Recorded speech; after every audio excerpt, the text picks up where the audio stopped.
Hello, new PC alert, new computer alert. Hello, hi everybody. We're here. We made it. The transition is complete. Welcome to the future. We are on my new PC. I'm very excited. We're not even doing anything especially taxing today, but it's still a nice milestone, I should think, to finally be doing it. I'm excited. I'm so excited. But yes, we're here. We're on the new guy, the new gal, the new fella. I'm elated. I'm especially excited once we get to start playing some games on it. But for now, we at least get to do a stream. Excuse me. Yeah, who knew that Inscription was going to be my last stream on that old machine? I wonder how much faster Inscription's going to run on the new one too. But the old one served me well. She just, she'd been working faithfully for a long time, and it was time for her to retire, I think. And now we've got the new workhorse here, who's, bright-eyed and ready to get us going. But yes, we're here. We're streaming. Hello, I'm Cthulhu. For those of you who've never watched Book Club, understandable, because it's been many weeks, and also I don't do it super often. But this is SCP Book Club. If you're familiar with SCP, hello, I'm Cthulhu. I've written such articles as SCP-7166, Never Strikes Twice, SCP-7351, Keep on Living, and I wrote a tale called If I'm Being Honest, as well as a group of interest format that you should not read because it's not great, and I want to fix it. But I am a long-time reader of the SCP Wiki. For those unfamiliar, the SCP Wiki is a collaborative fiction project set essentially within this sci-fi horror-ish, not always horror, always sci-fi, sort of fantastique world where the secret organization called the SCP Foundation is responsible for securing, containing, and protecting, which is what SCP stands for, various anomalies. Anything that threatens natural law. So it can be anything from a piece of candy that turns you pink to world-ending monstrosities. And today's article leans more in the second direction, but not as much in the way of many other articles. I should preface by saying this article, SCP-1440, is my favorite article on the wiki. It stayed with me the very first time I read it, and it still remains one of the best on the wiki, in my opinion. It's stood the test of time. It's one of the early articles that really holds up. There's a tale accompanying it. It's got folklore connections, all that. And so for this one, I wanted to make it real special. So I got in touch with the author of this article and its accompanying tale, Thrice. The author's name is Dmatix. I requested an interview, and they happily obliged. We conducted the interview over direct messaging. And so, after I read the article, I will be, actually, maybe not after. I might integrate it as we go. We'll figure it out. But we're actually not going to start with the SCP. We're going to start with a folk tale, which... Are we going to start with a folk tale? Yeah, we're going to start with a folk tale, which is called The Soldier in Death. It's a Russian folk tale. The Soldier in Death is this one was published before 1929. All this one's a long time ago. So The Soldier in Death. Once upon a time, there was a soldier who had served God and the Great Sovereign for 25 whole years and had only in the end earned 3 biscuits. Pondered in thought and decided to desert and run away whither his eyes might lead him. He gives one beggar a biscuit. He gives another beggar a biscuit. Third beggar. He gave him his last biscuit. Tell me, good man, what do you wish? Of what have you need? I will help you. God bless you, the soldier answered. How should I take anything of you? You are old and poor. I want nothing, but if you have any cards, give me some as a keepsake. For the old man was Christ himself, walking on earth in a beggar's guise. The old man put his hand into his breast and drew out a pack of cards, saying, Take them. With whomsoever you play, you will win the game, and here have you a nosebag. Whatever you meet on the way, whether wild beast or bird that you would like to catch, just say to it, Jump in here, beast or bird, and your wish will be carried out. Thank you, said the soldier, took the card in the nosebag, and carried forth. He went on, maybe far, maybe near, maybe short, maybe long, and arrived at a lake on which 3 wild geese were swimming. He grabs a goose. He grabs the bag, ties it up, and goes on his way. He takes the goose to a small town and has them cook it. He looks at a big palace, but not one pane of glass was whole. What is this? Asked the innkeeper. What is this palace? Why does it stand empty? Why, don't you know? The master replied. Our Tsar himself built this palace, but cannot inhabit it, and for 7 years it has been standing empty. Some unholy power drives everyone out of the place. Every night an assemblage of devils meets there, make a row, dance, play cards, and perpetrate every sort of vileness. So he goes to the Tsar.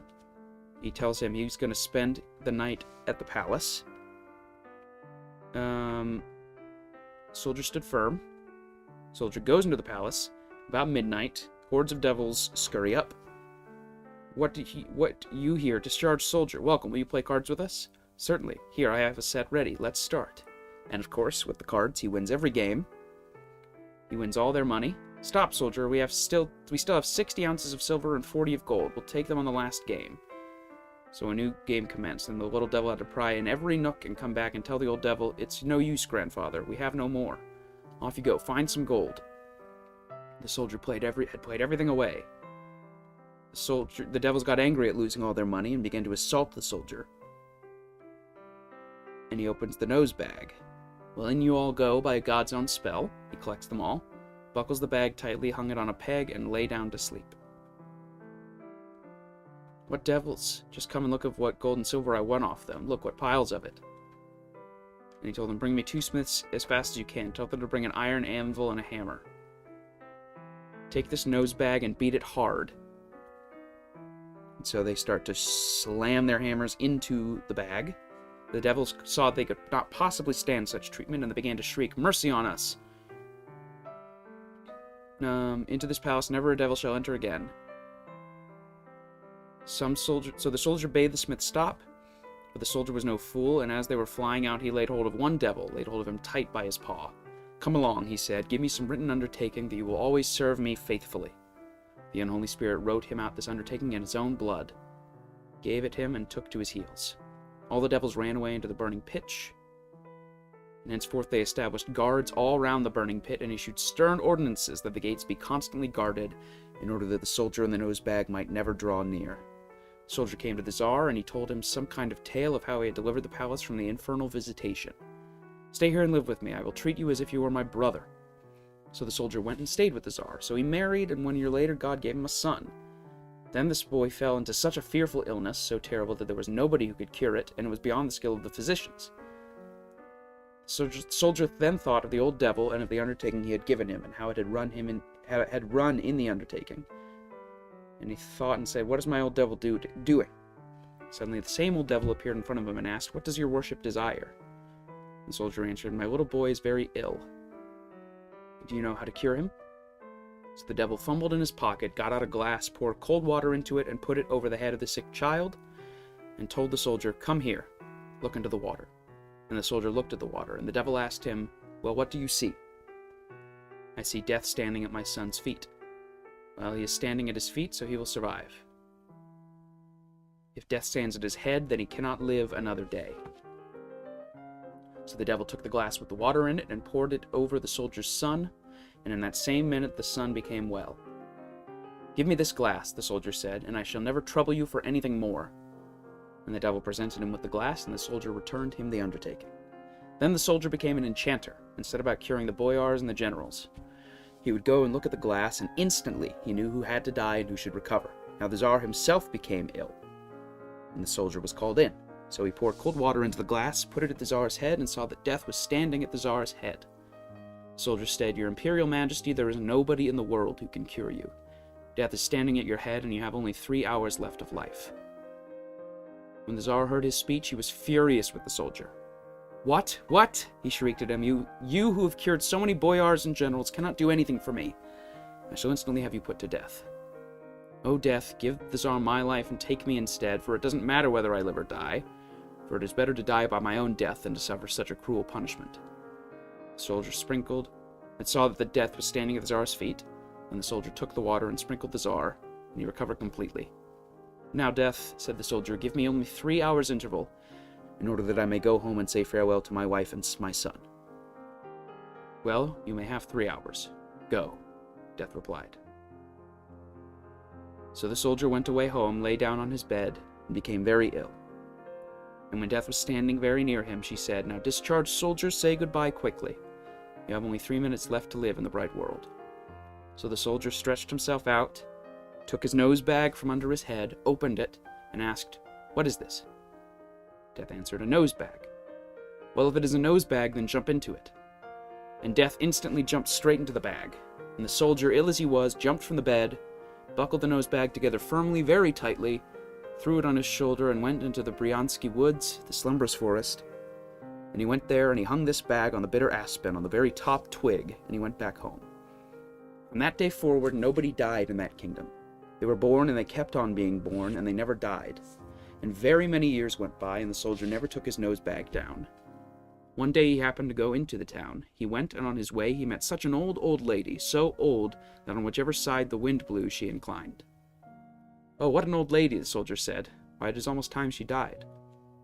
"Yes, father," the old dame replied. "The time has come and gone long since. At the time when you put death into the nose bag, I had only 1 hour left in which to live in the white world. I should be very glad to have some rest. But unless I die, the earth will not take me up, and you, discharged soldier, are guilty of an unforgivable sin in God's eyes. For there is no single soul left on earth who is as tortured as I am." Then the soldier stayed and began to think. Yes, it would be better to let death out. Perhaps I too might die, and beyond this too I have many sins on my conscience. Thus it is better now, whilst I am still strong and I bear pain on this earth. For when I shall become very old, then it will be all the worse for me to suffer anything. So he got up and he went into the Bryansky woods, and he went up to the aspen, and saw there the nose bag hanging very high, shaking in the winds to all sides. "Oh, you Death, are you still alive?" A faint voice came out of the nose bag. "Yes, father, I am alive." So the soldier took the nose bag, opened it, and let out Death. And he himself lay down on his bed, bade farewell to his wife and son, and he begged Death that he might die. And she ran outside the door with all the strength in her feet. "Go," she cried, "it is the devils who shall slay you. I shall not slay you." To be clear, in Russian, death is feminine. So the soldier remained alive and healthy, and he thought, "Shall I go straight into the burning pitch? For then the devils will throw me into the seething sulfur until such time as my sins have been melted off from me." And he bade farewell from all, and he went with his knapsack in his hand straight into the burning pitch. As soon as he stopped at the gate, a devil asked who was coming. "A guilty soul to be tortured." "Why do you come? What are you carrying with you?" "Oh, a nose bag." And the devil shrieked out of his full throat and made a tremendous stir. All the infernal powers roused themselves and looked out of the gates and windows with their unbreakable bolts. And the soldier went all round the cauldron, and he called out to the master of the cauldron, "Let me in, please. Do let me into the cauldron. I have come to you to be tortured for my sins." "No, I will not let you in. Go away wherever you will. There is no room for you here." "Well, if you will not let me in to be tortured, at least give me 200 souls. I will take them up to God, and perhaps the Lord will pardon my faults." And the master of the cauldron answered, I will add 50 more souls to the lot. Only do go away." So he instantly ordered 250 souls to be counted out and to be taken to the rear gates in order that the soldier might not see him. So the soldier gathered up the guilty souls, and he went up to the gates of paradise. The apostle saw him and said to the Lord, "Some soldier or other has come up here with 250 souls from hell. Take them into paradise, but do not let the soldier in." But the soldier had given up his nose bag to one guilty soldier, and had told it, "Just look here. When you enter the gates of paradise, say at once, 'Soldier, jump into the nose bag.'" Then the gates of paradise opened, and the souls began to go in, and this guilty soul also went in, and for sheer joy forgot all about the soldier. Then the soldier was left behind. He could not find any home in either place, and for long after that he still had to live and go on living in the white world. And after very many days he died. And that is the very cheery The Soldier in Death. I know you're shocked that a Russian folktale would be kind of bleak, but it is. Essentially, the moral being, he got greedy, he decided to take charge of death himself, and it did not go very well. And as a result, neither heaven nor hell wanted him. Death didn't want him. He died eventually, somehow. But we have no idea where he'd go. Which all leads very nicely into the SCP in question.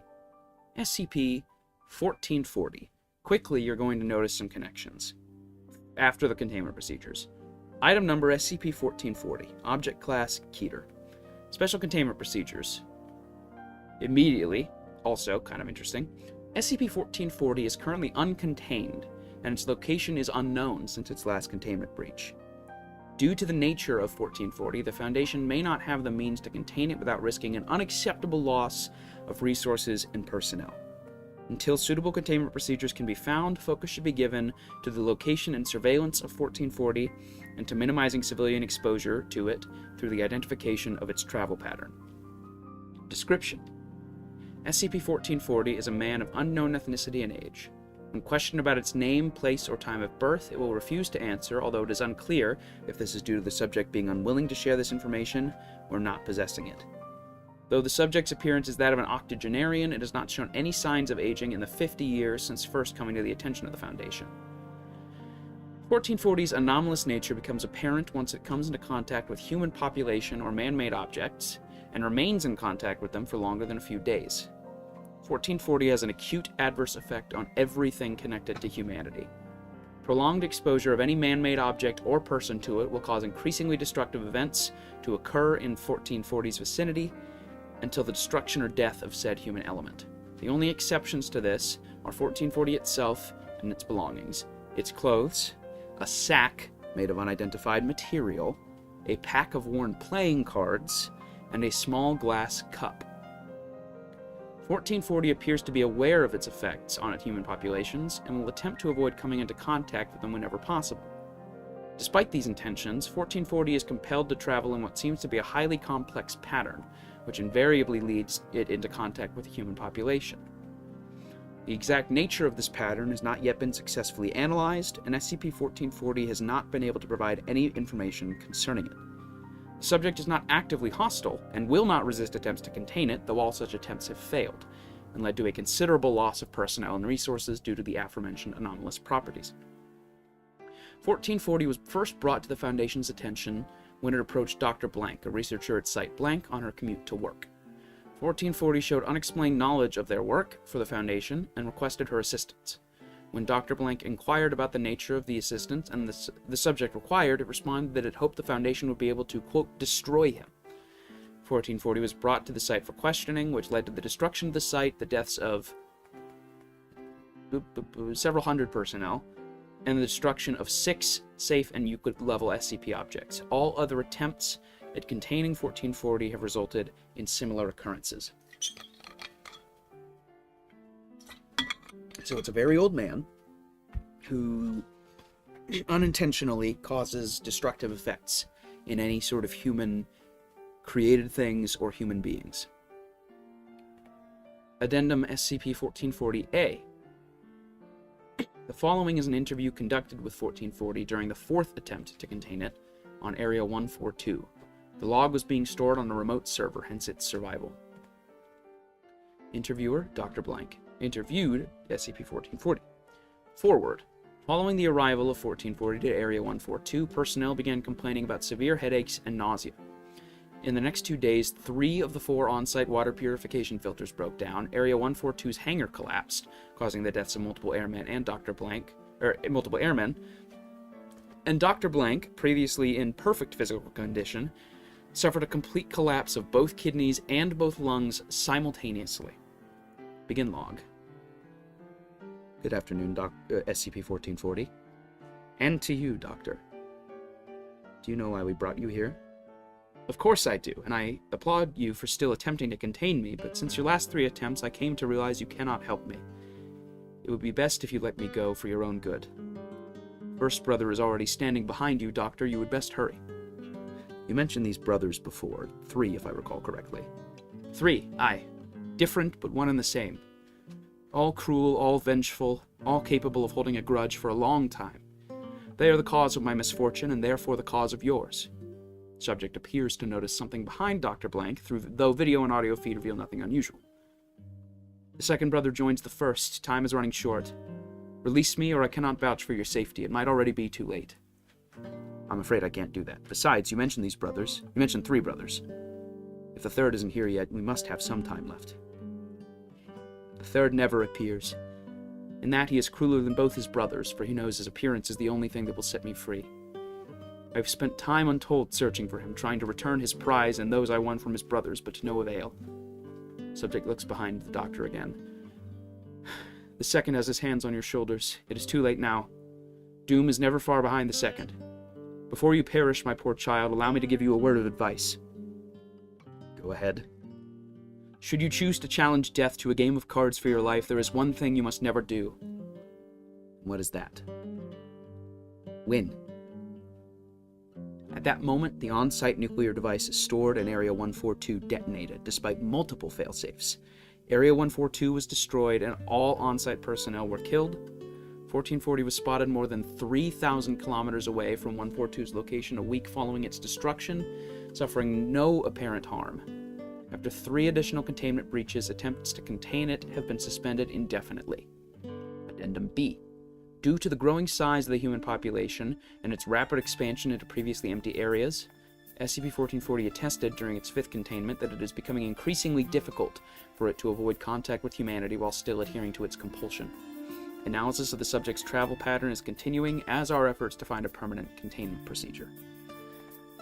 So, what we have is an old man who is traveling all over searching for the third brother.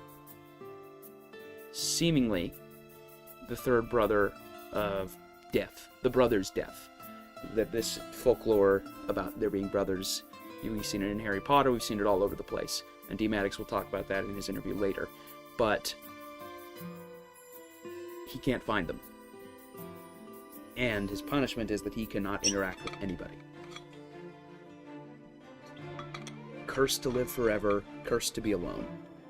We get a little bit more expansion on that in the accompanying tale, Thrice. This is based on SCP-1440 and is better read after reading that article, which we have. I'm going to read this one verbatim. The old man woke and his failures flooded his mind once more. The destruction of the Foundation base was just another drop in an ocean of guilt. Sometimes he didn't know what still kept him afloat, what stopped him from drowning in the depths of despair and madness, from simply ceasing to care about the race he could so easily destroy. Perhaps it was nothing more than simple spite, the dying memory of defiance against his tormentors. It did not matter much. The desert he found himself in was a lonely, empty place, and for that he was glad. Out here he could do little harm. He started walking towards a distant chain of mountains, driven by a compulsion he learned long ago he could not resist. Once he would throw himself into deep gorges, into rivers, into the sea, hoping the elements could keep him from causing any more damage, but the brothers were stronger even than them. He would lie in the depths of the earth, thinking he could finally rest in the dark, only to blink and find himself in the world above once more, making his way towards humanity like the bearer of a plague. The brothers were nothing if not persistent. As the soft desert sand crunched beneath his feet, he remembered that thrice accursed game of cards that led to all of this, to the 3 follies that sealed his fate. First came the game. He should have never challenged them, he should have known better, but he was young and full of pride and had much to lose. He was a man in his prime when he lost his life in a meaningless war and found himself in the brothers' dark halls. Around him, his fellow soldiers walked silently towards the distant light, not even glancing at the 3 gaunt figures that showed them the way. but not he. He could not accept his fate. He had a young, pretty wife, prospering farm. He could not lose it all, would not. He thought the others were fools, weaklings, to accept their demise thus. In his vanity, he challenged his guides and refused to go forward until he was given the chance to fight. He got his chance, and he won. He won too much. Second came his greed. The brothers could not have known how good he was. He took every hand, broke every gambit, stole life from death's grasp with guile and skill. The brothers were displeased, but they accepted their defeat and showed him the door back to the world of the living. As he stood at the exit, he suddenly thought, why stop now? He was the best card player to ever live. He could have it all. Why settle for life when he could have glory, power, immortality? He turned it back and sat at the table. Double or nothing, he said. And he won again, and again, and again. The brothers were less gracious now, but still they admitted their defeat. 3 prizes he won from them: the cup, the cards, and the sack.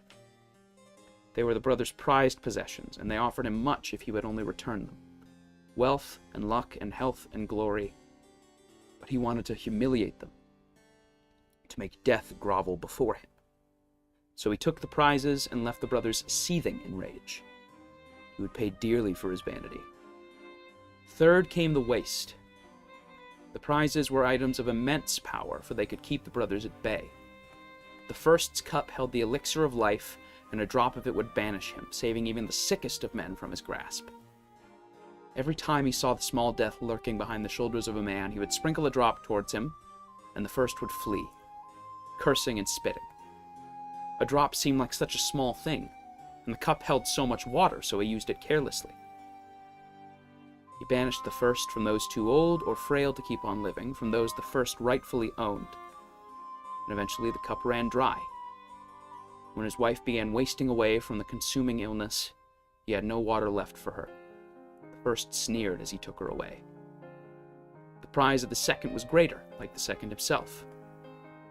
With the cards, he could challenge the second's authority, hold the power of great death at bay. When war was brewing, when man turned against his brother, he was there, to challenge the second, to turn the tides of fire and steel. But like the waters of life, the cards of fate were wasted. He used them for every border skirmish, every civil dispute, every growing revolution, and the cards became more worn with every passing use. Though they lasted for longer than the water, eventually the second refused to heed their call. He watched the world plummet into wars greater than he could ever imagine, watched millions die for nothing in the mud, watched the innocent suffer and bleed and burn. The second laughed when he took them away. The prize of the third was the greatest. The sack of the all-death could hold anything within it, contain even the greatest catastrophes, stop even the most dire forces from ever releasing their fury upon the earth. With the sack, he curbed the fury of storms, drowned fires that threatened to consume entire cities, held creatures most unnatural and fell, whose origin was not of this world. The sack held the longest of all the treasures, but it too grew weak. Its seams could not hold such mighty powers forever. He used the sack as foolishly as he used the lesser treasures. He stopped storms that would have passed, held fires that could have been contained. His sin was greater than mere wastefulness, though. The sack still held one last use, could hold one last being. In his search for the third, he saw the forces of darkness grow ever stronger, saw brave men and women like those of the Foundation risk their lives in order to contain them. Yet he would not spare the last use of his sack. It was all he had left, his final hope.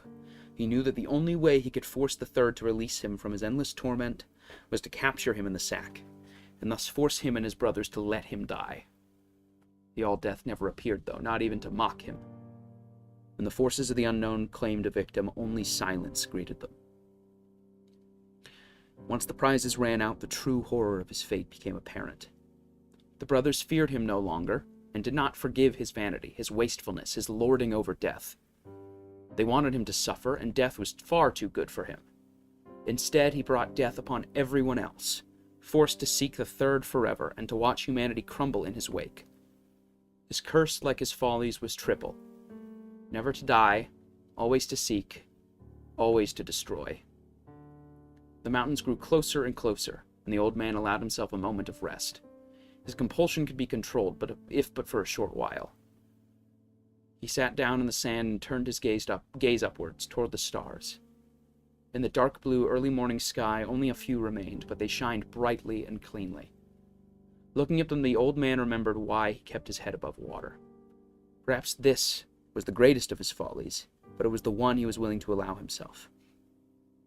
The world was too beautiful for him to allow its destruction without a fight, and humanity deserved better than to perish because of the mistakes of a foolish old man. He could not stop himself from hurting them, but he could give them one thing: his hope. He would stop himself, even at the price of oblivion. So, he, much like the soldier in the tale, challenged powers greater than him to a game of cards, and won, and won, and won, when he should have just stopped and called it. And much like the soldier in Death, he is no longer welcome in any sort of afterlife. Unlike that soldier, however, he causes destruction in his wake, and simply cannot die. Which speaks to, how do you translate a folktale into an interesting SCP? Which, segue, right into my interview with Dmatix. They were very forthcoming with his answers, which I really appreciate. Thank you, Dmatix, if you're watching this. So I'm just going to go right in and read them verbatim as well. Question 1. Describe your process when you wrote SCP-1440. It's honestly been so long since I've written 1440 that I couldn't really tell you what my writing process on it was specifically. This was at a time when I was still fairly new to the wiki, and since I was studying for a history degree, most of my work tended to have something to do with either that or with adjacent topics, like mythology or, in this case, folklore. 1440 was written right after 1510, which shows this trend as well. 1440 was my first Keter class SCP, and I wanted it to be unusual in that it was not intentionally harmful or hostile. And I think it does a decent enough job at that. If I have any major regrets with the writing of 1440, other than it being somewhat outdated, disagree, is that I could have, and perhaps should have, included some of the information that's present in Thrice in the SCP itself. Oh well. Question 2. You've mentioned the Russian folktale The Soldier in Death as a major point of inspiration for 1440. What drew you to this tale, and what was your process for adapting the character of the soldier for an SCP setting? What first drew me to The Soldier in Death was actually a childhood viewing of Jim Henson's seminal TV series, The Storyteller. I've watched The Storyteller. I love The Storyteller. I especially love the Greek and Roman mythological episodes. Mwah. This particular story was one of those featured. It's a fantastic rendition, which I still highly recommend people watch, and it resonated with me. The soldier was, for the most part, a well-intentioned individual, but his occasional bursts of pride, such as in the capture of Death, are what led to his ultimate banishment from both heaven and hell. I wanted my soldier, 1440, to display this flaw to a far greater extent, and so also suffer a far greater punishment. What specifically motivated you to change Death into the three brothers? The concept of death as a multiple entity rather than a singular is nothing new in folktale, of course. People often and erroneously think I got the idea from Harry Potter. But I think I decided to go with that approach simply because it was in service of the story I wanted to tell. A singular entity would not have fitted the narrative of 1440 being both in pursuit and being chased by death. Later on, as I wrote a lot more on the brothers' death, each of them took their own identity and place in the larger SCP cosmology. How did you go about melding the folkloric tone of the original story with the cold, clinical tone of the SCP Wiki? What challenges did you face in balancing the two? To be honest, I've never felt entirely comfortable with the clinical SCP style, which is why the large majority of my work on the site are tales. When I did write SCP, I often took measures to minimize the use of its signature style by using logs that could eschew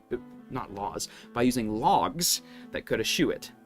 It's probably pretty obvious by how short most of my containment procedures tend to be, and I was cheating by dodging the format when I could, but oh well. That's what I did for It Never Strikes Twice. It's barely clinical.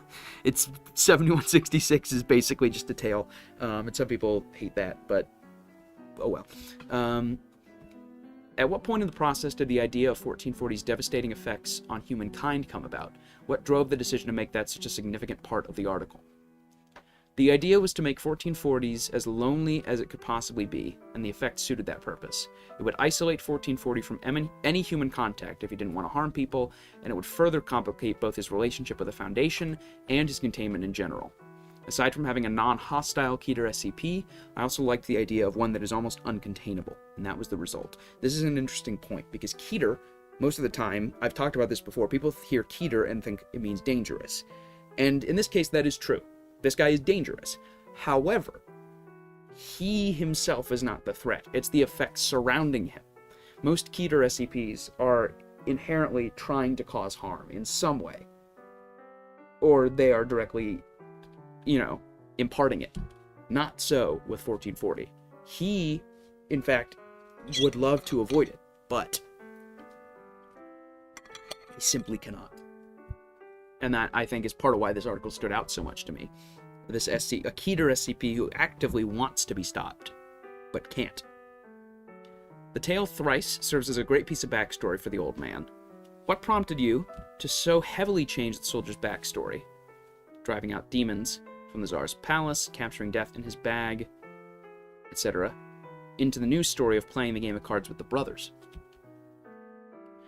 A game of cards does actually feature in the version of the story I was first exposed to. The soldier plays cards with the demons at the Tsar's palace and tricks them during said game.